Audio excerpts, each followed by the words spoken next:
Good afternoon बच्चों। आज हम फोर्थ में फूड एंड फन पढ़ेंगे। ऑलरेडी हमने ये आधा चैप्टर पढ़ा है। अब इसमें हम आगे ये पढ़ते हैं कि जो फ्रेश वेजिटेबल्स और फ्रूट्स हैं वो भी हमारी फूड का एक हिस्सा माना जाता है, यानी कि हमें ताज़ी सब्जियां और फ्रूट्स भी खाने चाहिए। ज़्यादातर जो ग्रीन लीफी वेजिटेबल्स हैं ये हमारी सेहत के लिए सबसे बेस्ट होते हैं। पपिया जो है इसमें विटामिन ए होता है जो हमारी आंखों की रोशनी को बढ़ाता है, तो इसलिए हमें ज़्यादातर पपिया भी खाना चाहिए जिसको हम पपीता बोलते हैं। ऑरेंज जो है उसमें विटामिन सी है, ऑरेंज भी हमें खाने चाहिए। वाटर जो है ये हमारे लिए बहुत ही इम्पॉर्टेंट है, क्योंकि ये जो पानी हम जितना पिएंगे उससे क्या होता है कि हमारी जो फूड है वो डाइजेस्ट हो जाती है। ये फूड को डाइजेस्ट करने में हेल्प करता है और ब्लड को सर्कुलेट करता है।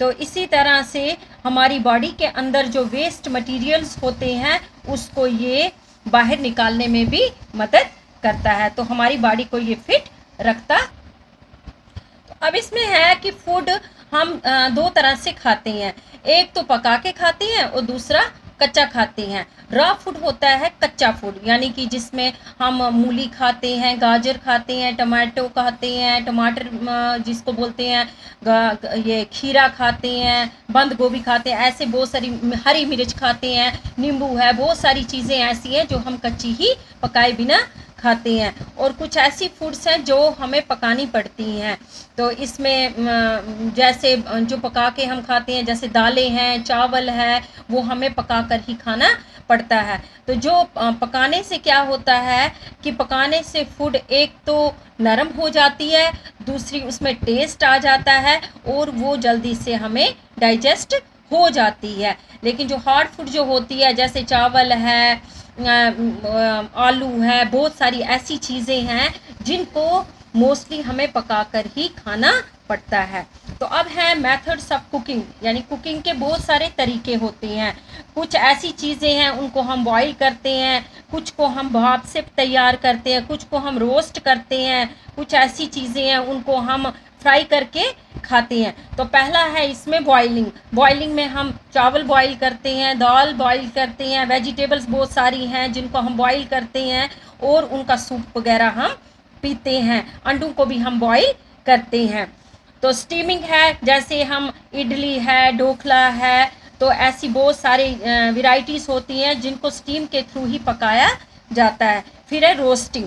रोस्टिंग में हम मीट जो है, चिकन है, चपाती है, नान है, एक्सेट्रा, इनको हम रोस्ट करके पकाते हैं।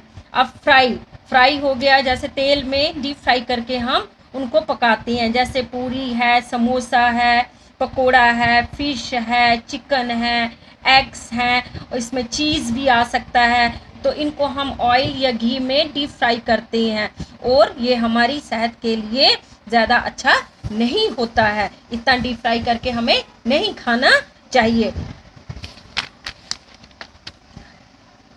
अब फिफ्थ है इसमें बेकिंग, यानी कि बेकिंग में हम ब्रेड, केक्स और बिस्किट्स जो हैं इनको बेकिंग करते हैं। तो कुकिंग जो है, अब आप समझ गए होंगे कि जो भी चीज़ हम पका के खाते हैं उससे क्या होता है कि जितने भी डिजीज़ होते हैं, जितने भी जर्म्स होते हैं वो पकने से ही ख़त्म हो जाते हैं। यानी कि अगर कच्ची सब्ज़ी में या किसी भी कच्ची चीज़ में जर्म्स होंगे तो वो पकाने से उनके जर्म्स ख़त्म हो जाते हैं और हम बहुत सारी बीमारियों से अपने आप को बचा सकते हैं। Thank you.